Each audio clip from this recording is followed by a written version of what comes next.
Hello everyone, and welcome to today's webinar. I'm a virtual avatar in Developers Short. I hope you're all doing well and ready to learn. Before we get started, I just wanted to take a moment to invite you to become a member of the Great Devs.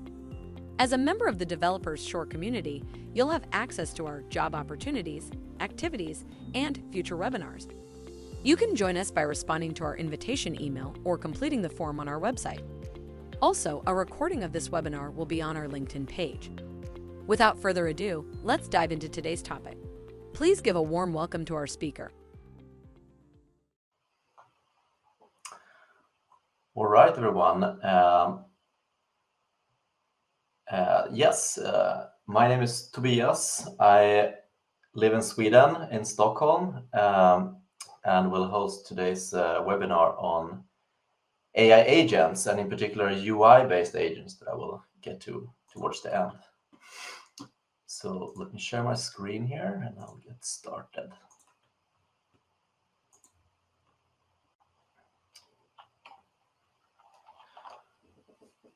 All right. So as I said, my name is Tobias. I'm a research engineer, currently working at the National Center for AI in Sweden, AI Sweden. Working on developing foundation models, essentially large language models, and the next generation of those, which are becoming more and more multimodal, where we increase the capabilities of these models. So I've always been fascinated by an AI and particularly its connection with language. So I finished my university degree about 10 years ago, and have been sort of focusing on AI and NLP in particular since then. And it's quite remarkable what has happened, as you all know, with the invention of the GPT models, the large language models, and it's been quite crazy to see this development, to be honest. And nowadays, I spend a lot of time thinking about where do we go from here? What is the next big thing? What are these current models really not capable of? What are the next challenges to overcome here? And that's also what I wanted to talk a little bit about today, what I see at least in the short term, which is the upcoming years, 3 or 4 up to 5 years maybe.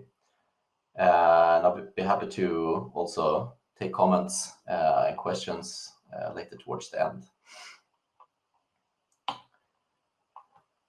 So some of you may have read this book from Max Tegmark, Life 3.0, where we talk about the stages of developing AGI and superintelligence, and how life as a whole has evolved and maybe will evolve.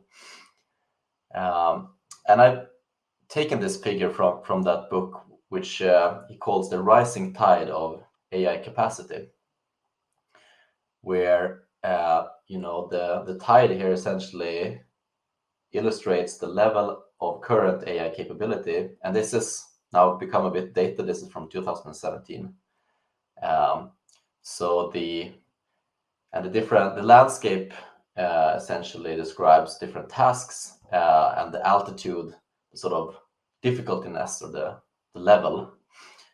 So the tasks where AI systems have already achieved human or superhuman performance are kind of drowned in this landscape, and the mountains and everything above the water level is essentially challenges still to be mastered by AI. And one can see here that in 2017, art and maybe programming were considered like fairly high up, really difficult tasks. But with the invention of large language models, we would probably put them a bit lower. Programming is perhaps one of the biggest applications of language models as of today. So the question now is then, what can we do to further increase the tide here towards the general goal of AGI, the general intelligence that is sort of capable of achieving basically anything that an average human is capable of doing. And what I will talk a bit about today is one capability that is still nascent, I think, but which is getting more and more traction, and that is agency.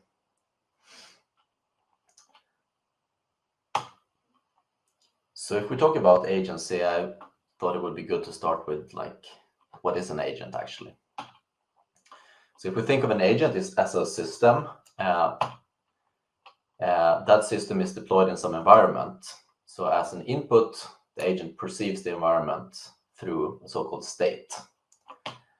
And the agent can then take some action in that environment and receive a new state.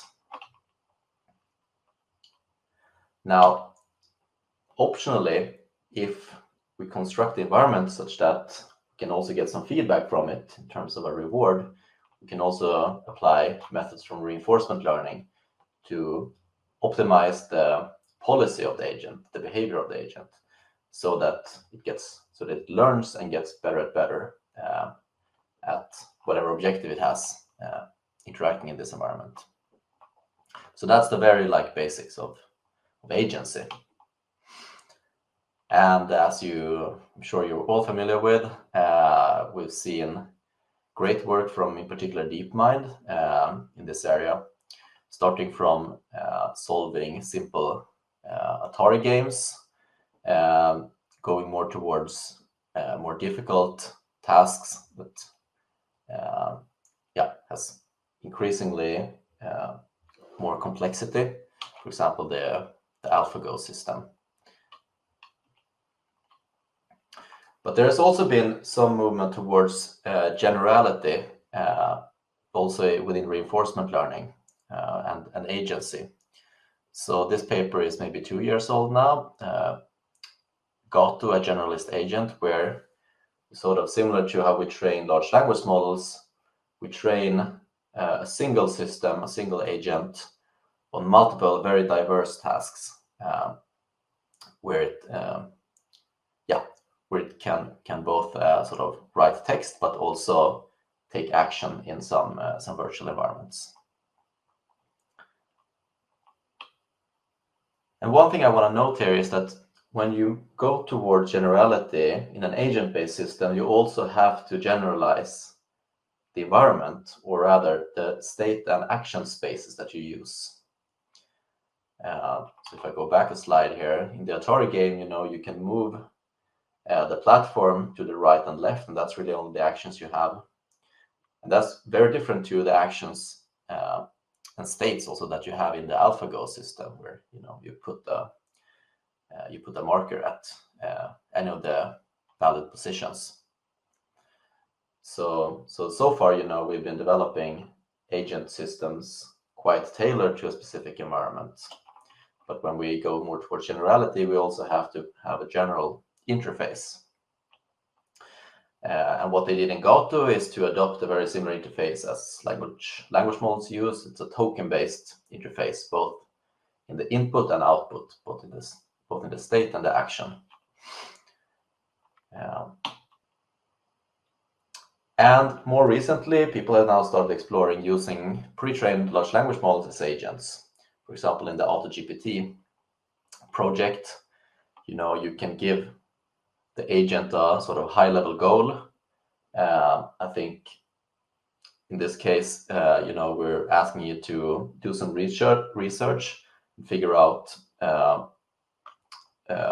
what are the best headphones, I think. And when you set the agent off, it's able to do some Googling, some reasoning, and to eventually produce a summary that gives the pros and cons of different options. And in particular, in this case, and in the AutoGPT case, the states and the actions are quite well defined. So For example, that agent can use a Google search with a generated search query to look up information. It can then choose to visit or browse a website, perhaps that it gets from that Google search. It can even try to ask a question and also get a response. It can choose to evaluate some Python code that it generates and get the output of that evaluated code back. And finally, it can choose to write some results to a file on the disk. And eventually, once it believes it's done, it can also terminate by calling the task complete action. So my point here is that these actions need to be they need to be defined from the get-go, and they need to be told to the agent or learned by the agent how it works, how it should use a particular action, but also when, in what circumstance it should use it. And that still needs to be a bit tailored to the particular task at hand. So here I just summarize what I essentially said. So the state and actions in an LLM-based agent are just text, so that's quite general. But we still need to decide on exactly what actions we have, and that needs to be in a very structured format so that we can decode that and we can actually implement what each action should actually do. We need to either prompt the LLM or fine-tune it somehow to tell it what actions exist and how we want to use them. And of course, we also need to implement each action as a custom integration. So, I mean, this is quite general. You can apply, let's say, AutoGPT to a lot of things, but it's still quite constrained that we need to actually enumerate all these actions that the agent can take, and we need to implement them. So I'm wondering how far LLM agents will actually take us. It feels still quite constrained to have to enumerate and implement all these actions manually, especially on the goal towards AGI, where we need to build more and more generality into the systems. How can we generalize this even more? So when I think of AGI, I think the probably best example of what's aspiring to be AGI is really the humanoid robots, such as the Tesla Optimus case here. So, an AGI will be able to perform any task that an average human can do, and we as humans have sort of built and designed this world for us. All the infrastructure, all the tools have been built to be used and consumed by us. So, if we want an AI system to be able to do what an average human can do, it's probably a good idea to also start adapting this AI system to the same interfaces that we already have, that the world kind of assumes. So, as I see it, the humanoid robot is a grand vision for AGI. But the big problem is that's pretty hard.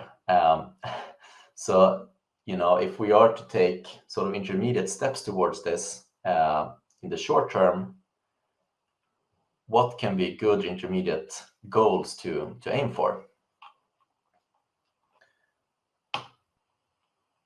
So one example, also from Tesla, which is a pretty good intermediate step, I think, is to think of the autonomous car, which is also an agent. So, here we could, in theory, rebuild the whole road networks and put out sensors and technology on the roads everywhere to make it quite simple, or make the autonomous driving problem much simpler. That's quite expensive. we already have the roads. So what Tesla is trying to do, at least, is to build a completely vision-based autonomous driving system that sort of adapts to the exact same interface as we humans use, with the stated goal of generality, that it will just then work on all the roads wherever a human can drive. Adopting to the human interface also has other benefits. So in this case, while we are developing this agent, if the interface is exactly what we humans use, the wheel and the pedals, it's quite easy for us humans to teach the AI by essentially recording human behavior and training that into the agent. But when we start deploying these systems, it's also easier for the humans to interrupt and to take control whenever the agent is doing some mistakes. So it really becomes a co-pilot experience developing these systems if we adopt the same interfaces.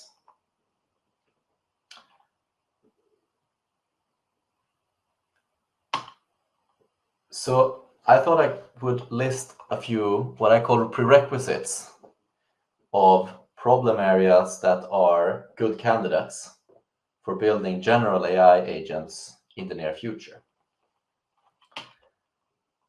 And first of all, to motivate everything, of course, the work that the agent is supposed to do has to be valuable. Secondly, the state and actions should imitate how humans do it, the human interface, very closely. That's the argument for generality. If the humans can do it with our interface, the agent should be able to do the same thing if it adopts the same interface. And if we constrain ourselves to the near future, the domain of operation should be still relatively constrained. So if we think of the autonomous humanoid robot that can do anything, including, let's say, driving a car, that's a pretty difficult problem. It's very open-ended. If we just consider the self-driving, we only have to sort of model the visual world of a car to be able to solve that. So yeah, to achieve something in the near future, it should be fairly scoped. And finally, if we are to use deep learning and advancements in machine learning, there has to be a lot of data to learn from. So that's also a relatively important constraint. Okay, so if we take the humanoid robot then, if we had it, it would be immensely valuable if it could actually do pretty much anything. State and actions imitate the human interface closely. Check on that. Yeah, not so constrained domain of operation. Not at all constrained, actually. And we don't really have much data to learn from. So that's also a big challenge. How are we actually going to train a system like that? Likely we would need to build a robot and perhaps put on sensors on humans, how we sort of move around and how we actually execute tasks, record that and maybe train the system. And we don't really have that much data. There's no internet of such data right now. For the self-driving car, also quite valuable work. I mean, there are millions and millions of hours humans spend on driving around the world every day. Also here, we can imitate the human interface closely using the wheel and the pedals and the vision-based input. Compared to the autonomous humanoid robot, at least it's a bit more constrained now. But as we've seen, it turns out to be quite challenging to model just the visual world of a car also, especially given the safety constraint also. And at least what the car companies are doing now is to start collecting data from their current fleets to be able to learn from that. So yeah, companies are making progress here, but still compared to the internet, yeah, it's not the same level. So what I'm sort of proposing here as the next big leap, where I think should be possible to make a lot of progress, is to build a general computer agent to scope the agent problem a bit more even. So what I'm proposing is an agent that's able to control a digital device, let's say a computer or a smartphone, using the screen and the mouse and the keyboard and touch perhaps. Essentially exactly the same interface as we humans are doing. So let's go through a checklist again and see if it meets the criteria. So, humans spend probably billions of hours if not every day, every week at least, on digital work. So if we are able to automate some part of that, it should be extremely valuable. 15% of world GDP is also constituted of digital knowledge work. Of course, if we use the screen as the input and the mouse and keyboard output, we essentially exactly replicate the human interface to computers. Domain of operation is also arguably quite constrained here compared to, let's say, the visual world of a car with a long tail of edge cases that can happen on the road. Just modeling the graphical user interfaces of computers and smartphones is arguably much smaller. So for an agent to learn how human graphical user interfaces work should be an easier problem to solve. And finally, at least in theory, there exists, or at least data is generated to a massive extent every day. So, oh yeah, I actually had a point about this. So 23 billion hours annually working on a computer worth of data is spent.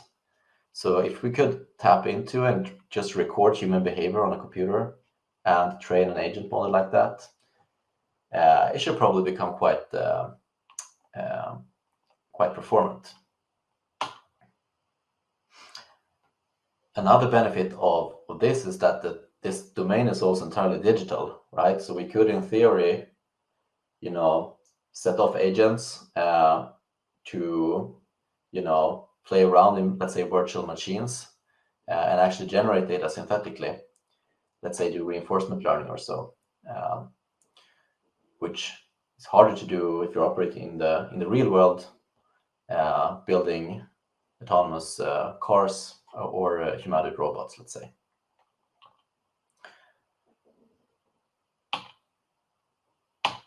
So I would argue it's a check on most of these boxes, perhaps not the data yet, because we don't really have no one is really collecting this data, and it's also very privacy sensitive, of course. But if one could tap into that data source, it should be a really, really valuable data set, I think, to train general agents. So now I would like to present a project that I've been working on for a while, that essentially showcasing this in a small demo. So I call this project UI Act, and it's open source on GitHub, so you can all go check it out. But essentially, this model very similar to modern language models, with a few differences. So, the model can take an instruction in text through a text encoder here, and it has a decoder, which is very similar to a GPT model, but the difference is that this decoder now can take a screenshot of the full desktop as input. And instead of outputting tokens like a language model, it outputs concrete actions. So let's say a left click, and in such case, a click at a certain location on the screen. So similar to how we generate text from a language model, we generate actions in sequence here. So how it works is that we give the agent a prompt, an instruction of something to do. We give it a screenshot, and it tells us what we should do. We execute that action, and we give it a new screenshot, and ask the agent what the next action should be. We execute that, and so on and so forth. We execute this in a loop until the agent decides that the task is completed. So since we're now using the screen as input here and just raw clicks as output, the system can, in theory, be taught to do pretty much anything on a computer. So now I would like to see if I can demonstrate this. Let's see. So I'm running this demo in a virtual machine here. So right now this demo is only using, it's only capable of doing one thing, which is computing simple expressions in this calculator window. So, I have this window set here, and I can prompt the agent to compute something. So let's say 56 plus 46. And I set that off, and then my hands are off the keyboard and mouse, and the agent starts to execute. So the agent is now moving the mouse, predicting the pixel locations where it should click in sequence to perform this task. And there was done, and I can take over the mouse again. And this is general to some extent, so that I can move the window and I can have it at different positions on the screen, let's say. Let's move it down there, and I can try again. I can try something else, 87 plus 12 maybe.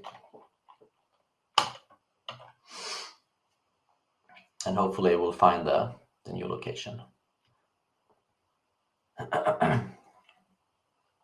So this is a very small demo, and if you try to ask something else of the agent that is not trained to do, other than computing things in this window, it will completely fail because it hasn't seen that in the data. But I think this still showcases the potential of these types of systems. The crucial aspect is to really find a large data set of human interaction on a computer to sort of pre-train the system, very similar to how we pre-train foundation models for language today.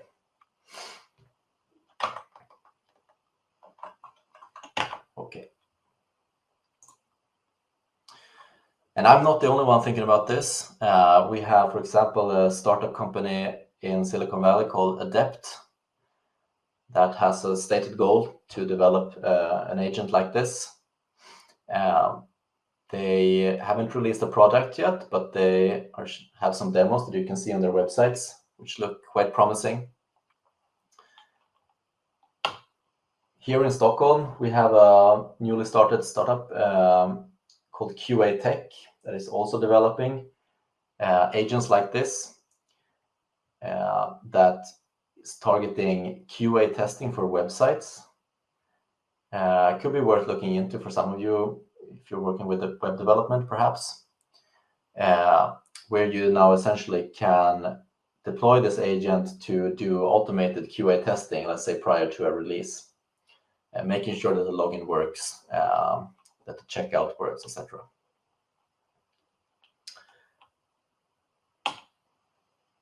Finally, the research field around this is also starting to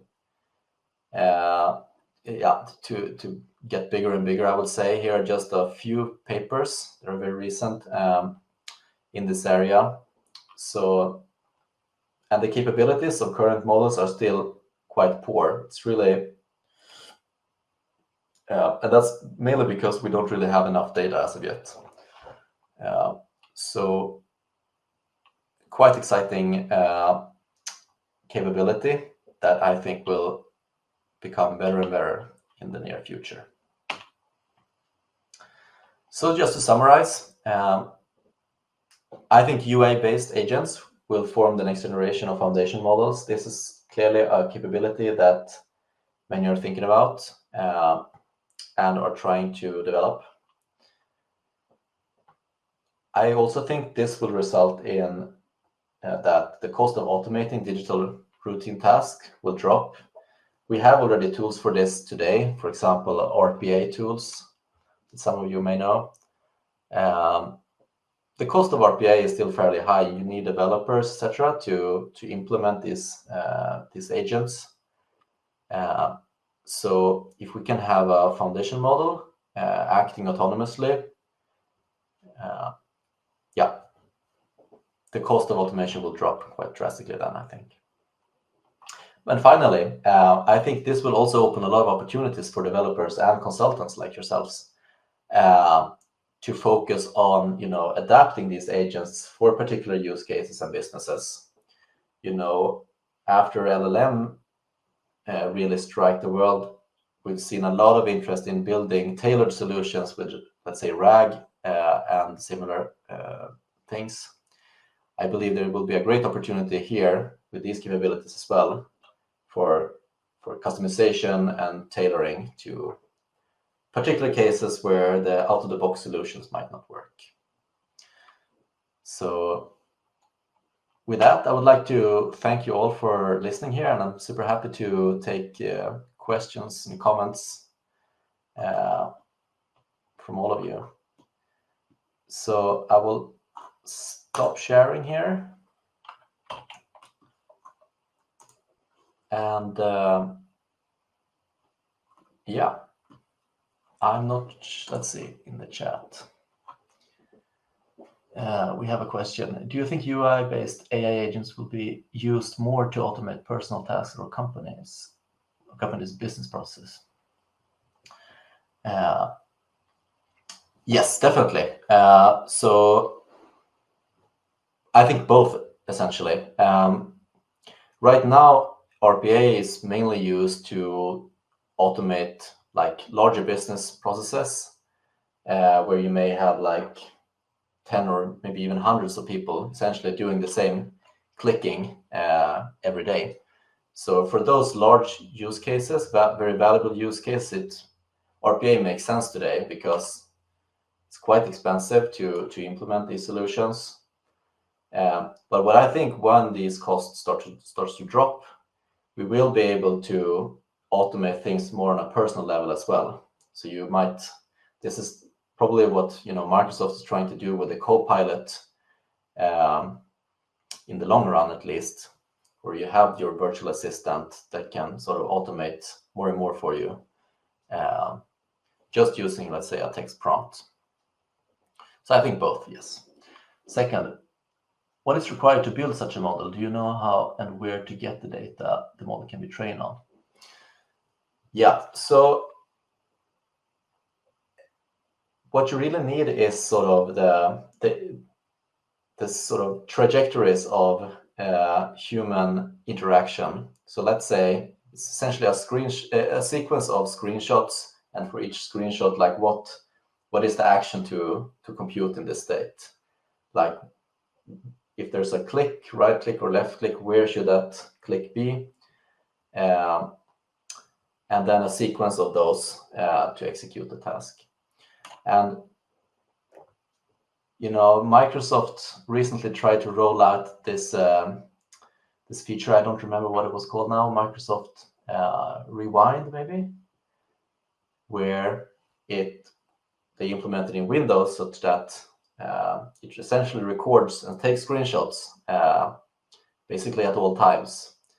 And the sort of selling point was that you can then go back in time, see what you were doing, and what was happening on the screen, which might be a useful feature.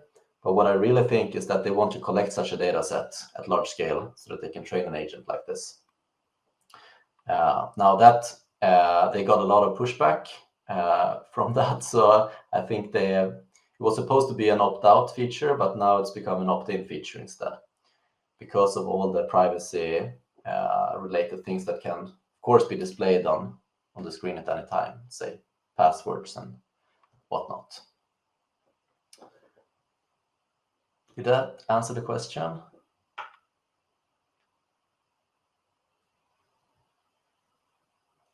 I can say also that I think there's a great space for the open source community to really make an impact here.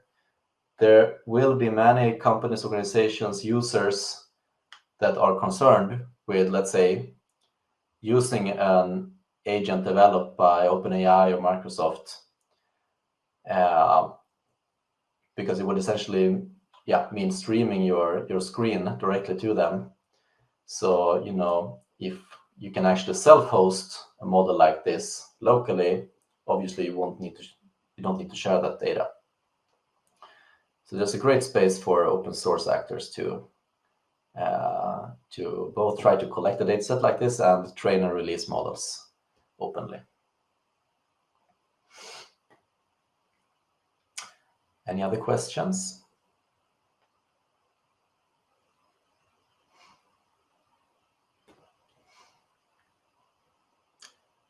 If not, I'd like to thank you all for listening. I hope this was interesting. Feel free to reach out to me afterwards if you have follow-up questions or wanna chat about this.